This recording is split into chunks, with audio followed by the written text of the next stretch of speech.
It's your boy AJ. I'm here with Cypher and Rage. Make sure you guys hit that like button, subscribe, follow us on Instagram at Nets Kingdom One, and all our Twitters are scrolling at the bottom. So we're here to break down the breaking news today. We got some breaking news today about some free agent news. Cam Thomas, Dayron, and Zaire Williams. Let me read real quick what Scotto said about those players. So the Nets are declining Zaire and Dayron's qualifying offers, making them unrestricted free agents. And then the Nets are tendering Cam Thomas's 1 year, $5.99 million qualifying offer, making him a restricted free agent. So let me ask you guys, what was your reaction to today's news? I guess a lot of Nets Twitter was kind of panicking since Dayron and Zaire are on the open market. CT, basically, they're saying, okay, CT, we're going to tender you. You're restricted. You can go out there and see if a team can match you. If not, we can work something out. So what was your guys' reaction to the news today? Okay, so I was surprised, but I understood it with some of them. So here I'll talk about Dayron and Zaire first because they're in the same situation. Right. I think they both agree. So I think Yossi Galson explained it best. When you renounce their cap holds this way and make them unrestricted, the cap hold doesn't count. So you're essentially getting an extra 12 to $20 million in cap space, I believe. Right. And that's why the Nets did it, to conserve cap space. Now, the risk is you made them unrestricted and they could just leave you for nothing. However, I think the Nets aren't dumb enough to do that. So I think what's happening is those two have a handshake agreement with the Nets. After the Nets do whatever it is, make a trade for a salary dump or sign a player in free agency, after that is done, they're going to use their bird rights and re-sign them to go over the cap on an already pre-agreed number that we don't know about. So in that situation, I'm not worried about those two players, Dayron and Zaire. The thing that scares me though is Cam Thomas, because they didn't do that with him. They instead made him restricted, meaning that, in my opinion, that implies that they did not have an agreement, and they're just telling Cam Thomas, "Hey, find a better offer in free agency," which he's not going to because there's no cap space going around. And I think that's ultimately going to lead with Cam Thomas taking his qualifying offer, unless the Nets just give him a respectable offer, even if there's nothing out there. Let me respond to you, Zaire Dayron. So shout out to Jay, because I was in Spaces listening, and he said that the Charlotte Hornets have an MLE or some cap space and they just gave away Nurkic. They got Sexton back, and all they have is Ryan Kalkbrenner as their only center. Do you think, you saying the Nets have a handshake agreement with Dayron and Zaire, but do you think their agents are just sitting there waiting, or they're getting calls from teams? Because I'm pretty sure Dayron is a wanted center on the market. I'm pretty sure he's going to get some phone calls. So do you think he's tendering those phone calls? I'm not really sure about Zaire, how much his worth is, but I definitely think Dayron probably is getting phone calls. So with Zaire, okay, I agree with Zaire. I don't think he's really valued in the NBA because, look, good defender, but the jump shot is still very streaky, even though he had a career from three here. Dayron is a respected backup big. Right. One of the best rebounders, per minute rebounders in the NBA, solid defender, solid interior finisher. He's gotten better at a good free throw shooter, just a good impactful player. And the on-off numbers have always been great. I believe he was the only net player this year with a positive plus minus. Right. With Dayron, I don't know, because there have been situations where, okay, best example of this is Carlos Boozer. Right. Famously, Carlos Boozer signed a very cheap team-friendly deal with the Cavs, and then he way outperformed expectations. So the Cavs declined his team option, which was no money, I think in the 100,000s back then, to give him a more respectable deal. The problem is that made him unrestricted. Right. And he had they had a handshake agreement that he would resign. But then the Jazz showed up, gave him a much higher offer than what they agreed upon, and Boozer just left. Yeah, that's what I'm saying.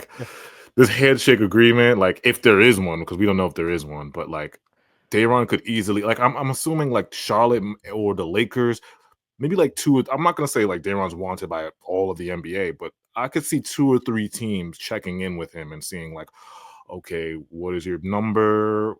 Would you like to be on this team? Just like trying to figure things out, like giving him a, what's your number kind of thing. What is the MLE?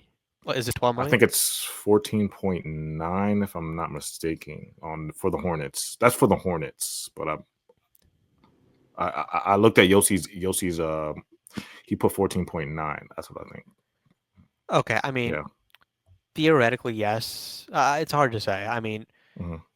I'll say this: if they do lose Daron in this method, terrible looks for the Nets. Hmm. Terrible look. All right. So the non-tax mid-level is 14.1. There it is. Okay. Yeah. What do you think, Rage? Yeah, I think ultimately with Daron and like Zaire, like with them, it's just like hopefully they don't get any deals necessarily, that'll blow their socks off in a deal that they have to take. Because ultimately, too, if you're their agents, like you kind of mentioned earlier, AJ, like you're not doing your job if you're not taking that crazy deal. Like a handshake deal is a handshake deal, but ultimately you tried to preserve cap space, and that makes an unrestricted free agent. You're not doing your job if you're not getting the best offer that you can, and seeing if Daron is okay with that. You know what I mean? Yeah. Simply enough. And I. but I think that it's not necessarily like likely. There are teams like you said, like the Hornets, that could make sense Mhm. for a guy like Daron, but I don't see a team like giving him maybe that much. I Right. think his like value is probably around like 10, 12. Right. So I think Daron should be okay, and I think both of those guys should be back. It's just like you guys said, like it's CT. Like hopefully he doesn't take that qualifying offer, because if he does, we're not in a good situation. We have nothing at that point. It's all up to CT, and he can take an unrestricted. He's an unrestricted at that point after this season, and he can leave for nothing. So Yeah. you don't want that. Cam Thomas should be here, I think, like no matter what. And to me, and adding on to that, look, the Nets can be reactive here. Like this is a legit opportunity to get Cam Thomas on like a long-term good value contract. Right. Like if you could get him on 4 years, 100 million, and he improves as a player still, and he could stay healthy, like that is a bargain deal. Like legitimately, Facts. like if Cam Thomas could become like I don't know, 10%, 20% better as a passer, and you saw the scoring improve, like the efficiency is good, and could get even better. That's a top 50 player on good money. Yeah. And for them to say we value the cap space that much that we're not willing to take any risk on him, it's like, dude, what are we gonna do with this cap space? Like, are we really gonna lose a player in free agency next year? Are we That's what I really gonna was. risk that? That's what I was thinking. Like I'm saying, like Sean's taking a gamble here because, yes, I want the Nets to utilize our cap space. Like when I first heard the news, I was like, okay, there's got to be a second move coming or a trade coming, or he just wants to be flexible because he wants salary dumps, right, for first round capital or whatever. But you run the risk of possibly Dayron finding another deal or Zaire. I'm not really worried about keeping or losing. That's here or there for me. It's mostly Dayron and CT who I'm worried about keeping. You know what I'm saying? So if Dayron finds that deal with the Hornets and he's from North Carolina, so what if he goes over there? And then with CT, it's like, okay, you could have just gave him his deal now, but I understand like they're not gonna give him his deal right away. I guess they're gonna wait and see what trades and stuff could happen before giving him his 2 to 3 year deal because of the cap space or the cap hold. Well, it does. In a way, this sounds weird to say, but I would actually feel a little better if they made him unrestricted. Because Okay. by tendering the offer, isn't that money, the $6 million, still on the books? Yeah. Yeah. Yeah. So in a weird way to say this, like I would have felt better if they made him unrestricted, because then I could convince myself, oh, they have a handshake deal. Like Yeah. to me, by them doing this, they're basically saying, hey, Cam, this is the offer we're giving you, and look, I don't know what that offer is. Like the Nets could be very reasonable. Maybe they did give him 4 years, 100 million, Hmm. and Cam is like, nah, I want more. Like he could be the one that's being unreasonable here for all we know, but Hmm. it does make me nervous that Sean is playing hardball with Cam Right. when he didn't do this with Cam Johnson, and when he didn't do this with Claxton. Hmm. So to me, like that is like concerning. Like I do consider that a red flag there.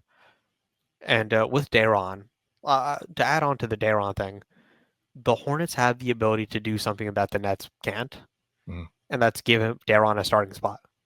Yeah, that's true. Yeah, that's a great Mhm. point. Great point because he could start. He can get. Let's say they give him what's the amount? 14 for 3 years. He can get 14 on 3-year deal. What 3 for 36, 42, whatever, yeah. 42, and then he'll be starting on that basically close to his hometown. He'd be a hometown guy. So it's like, And if you're and to be honest, like as a true NBA fan, like if you're Day'Ron Sharpe, bro, you're not. You know what I'm saying? Like it makes a lot of sense why you would take that. You know what I mean? If you're yeah, Day'Ron Sharpe, you know what I yeah, mean? It makes all of the sense in the world yeah. for him, for his sake. It's very enticing. And with this deal, it's like with CT, I'm not sure. Like you're saying, we're all very like kind of we know, like, I don't know if CT and the organization have the best of relationships after, all these years of what happened. It's a little bit jaded. He's feeling a little bit jaded with them. And Sean could be trying to lowball here, and I think he is, but maybe it's a part of the negotiation process. We don't know what's going on. The agents are talking. CT's probably upping his off, like his negotiations, and Sean's saying no. Go out there. He's basically saying no. Go out there and see if another team's going to offer you anything, and we'll just match it. Or if not, you take what we give you. So lending. Let me ask you guys this before we end this.